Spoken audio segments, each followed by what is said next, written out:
اعوذ باللہ من الشیطان الرجیم بسم اللہ الرحمن الرحیم اقترب للناس حسابهم وهم فی غفلۃ معرضون سبحان ربک رب العزۃ عما یصفون وسلام علی المرسلین والحمد للہ رب العالمین اللہم صلی علی سیدنا محمد وعلی آل سیدنا محمد وبارک وسلم۔ معزز سامعین اور ناظرین السلام علیکم۔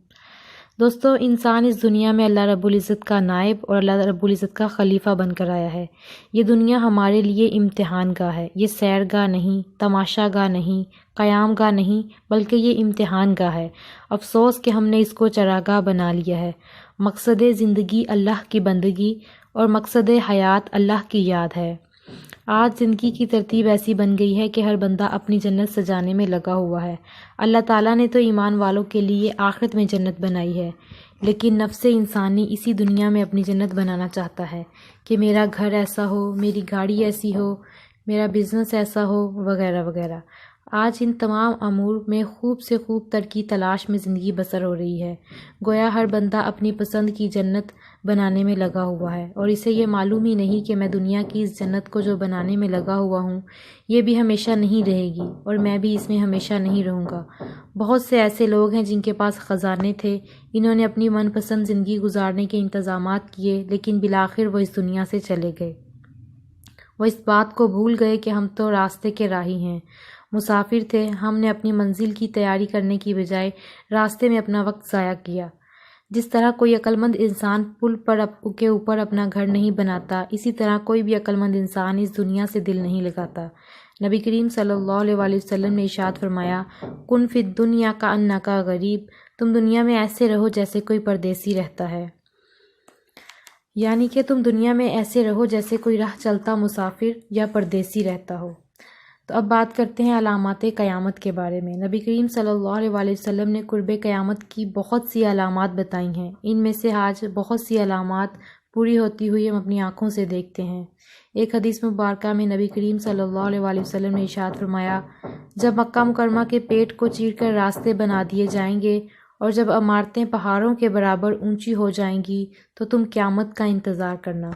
مکہ مکرمہ کے پیٹ کو چیرنے کا کیا مطلب؟ آج وہاں پہاڑوں کے اندر سرنگیں بنا کر انٹرنل رنگ روڈ اور آؤٹر رنگ روڈ بنا دی گئی ہے۔ گویا بندہ آنکھوں سے دیکھتا ہے کہ مکہ مکرمہ کے پیٹ کو چیر کر راستے بنا دیے گئے ہیں۔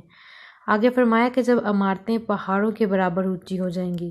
اس کا کیا مطلب؟ اس کا مطلب یہ ہے کہ آج آپ حرم شریف سے باہر نکلیں تو آپ کو سامنے جو ہوٹل نظر آتے ہیں ان کی بلندی پہاڑوں سے بھی کہیں زیادہ ہے۔ ایک حدیث پاک میں آتا ہے کہ ایک مرتبہ مدینہ طیبہ میں زور کی آندھی آئی۔ اس وقت امہات المؤمنین میں سے کسی ایک نے یہ کہہ دیا کہ اے اللہ کے نبی صلی اللہ علیہ وسلم، کہیں قیامت تو نہیں آ گئی؟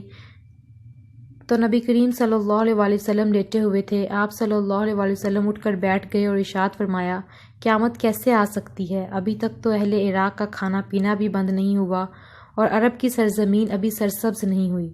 اہل عراق کا کھانا پینا بند ہونے کی علامت جو ہم اپنی زندگیوں میں خود دیکھی۔ اہل عراق پر چند سال پہلے ایسا وقت آیا کہ کھانا پینا تو کجا، بیماریوں کے لیے اس ملک میں دوائیوں کا جانا بھی بند کر دیا گیا، اور فرمایا عرب کی سرزمین ابھی سرسبز نہیں ہوئی۔ آج عرب کے اندر اتنی زراعت ہونے لگی ہے کہ وہ گندم میں خود کفیل ہو چکے ہیں، بلکہ ہر سال فالتو گندم لوگوں کی امداد کے لیے دوسرے ملکوں میں بیچتے ہیں۔ اسی طرح علامات قیامت بیان کرتے ہوئے ایک اور علامت آپ صلی اللہ علیہ وسلم نے یہ ارشاد فرمائی، اور جب لوگ ماں کی بجائے بیوی کی فرما برداری کرنے لگ جائیں گے اور باپ کی بجائے دوست کی بات ماننے لگ جائیں گے۔ کتنی عجیب بات کہی! شریعت نے دائرہ کار متعین کیا ہے۔ ماں کے اپنے حقوق ہیں، بیوی کے اپنے۔ جب انسان اس میں کمی بیشی کرے، والدین کو نظر انداز کرے اور بیوی کی ہر سیاہ و سفید بات قبول کرے تو یہ قیامت کی نشانی نہیں تو اور کیا ہے؟ دوسری بات یہ کہی کہ باپ کی بات کو رد کرے اور دوست کی بات کو قبول کرے۔ آج کے نوجوانوں میں یہ بات کثرت سے دیکھی جا رہی ہے کہ باپ سے اس طرح نفرت کرتے ہیں جیسے گناہ سے نفرت ہوتی ہے، اس لیے کہ باپ روک ٹوک کرتا ہے، اچھی بات کی تلقین کرتا ہے، اور دوست اس کی من پسند بات کرنے کی تجویز پیش کرتے ہیں۔ اسی طرح دوست اچھا لگتا ہے اور باپ برا لگتا ہے۔ اسی طرح ایک اور حدیث میں آپ صلی اللہ علیہ وسلم نے فرمایا، جب صلحہ اپنے ثانی نہ چھوڑیں، یعنی جب ایک عالم اس دنیا سے چلا جائے تو اس جیسا کوئی اور دوسرا نظر نہ آئے۔ تو آج ہم ایسے ہی دیکھ رہے ہیں، جب کوئی علم والا اس دنیا سے چلا جاتا ہے تو کوئی دوسرا ویسا انسان نظر نہیں آتا۔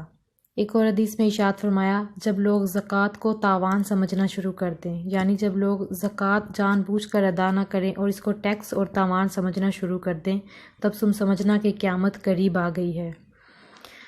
ایک اور حدیث میں آپ صلی اللہ علیہ وسلم نے فرمایا، جب عریانی، فحاشی اور زنا عام ہو جائے گا تو سمجھنا کہ قیامت بہت قریب ہے۔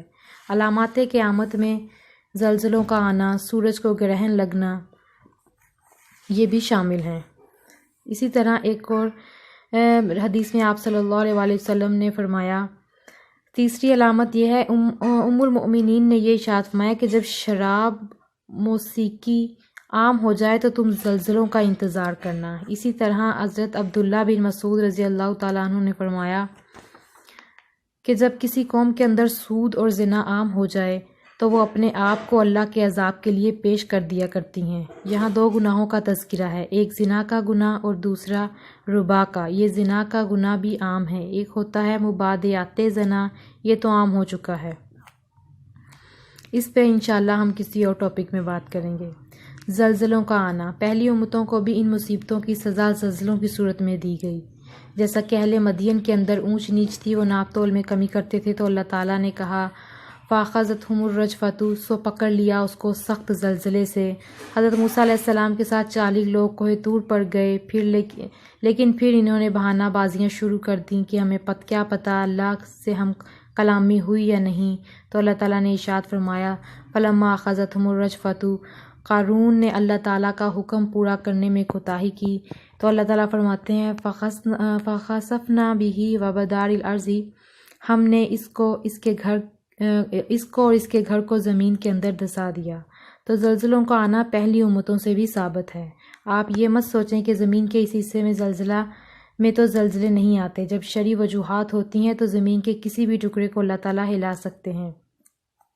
یہ اللہ تعالیٰ کی مرضی ہے کہ وہ اللہ تعالیٰ کہاں عذاب پہنچاتے ہیں۔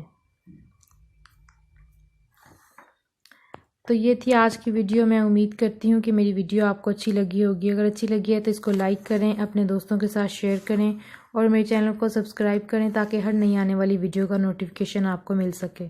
اگلی ویڈیو تک کے لیے مجھے اجازت دیجیے۔ اللہ حافظ۔ السلام علیکم ورحمۃ اللہ وبرکاتہ۔